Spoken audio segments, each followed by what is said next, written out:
was the UK's energy minister that signed net zero into law for the UK back in 2019, and this year I published a report on how the UK could achieve net zero in a more effective manner. And part 6 of that report was net zero in the future, because at the same time as obviously recognizing we can tackle the climate crisis, recognizing that we have the opportunities to deliver on decarbonisation here and now with the technologies of the present, above all solar and wind, we've got to have that twin track approach that sort of recognises even with net zero, we've got sort of probably more than 1.5 degrees of global warming baked in.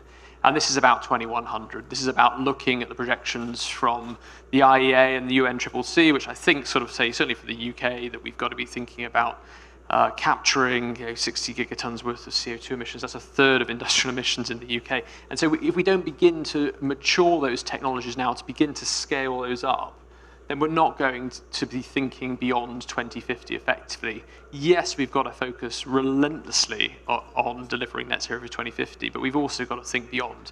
And that's a sensible situation where we plan out the future and thinking beyond what we need to achieve.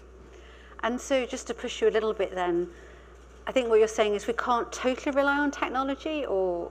No, I mean, what we can't do is, that Hollywood film where everyone says, "Oh, it'll be fine. We can sort of sort out sort of like technology will save the asteroid, and it'll be fine." But sort of actually, what we need to recognise is that net zero is not about 2050.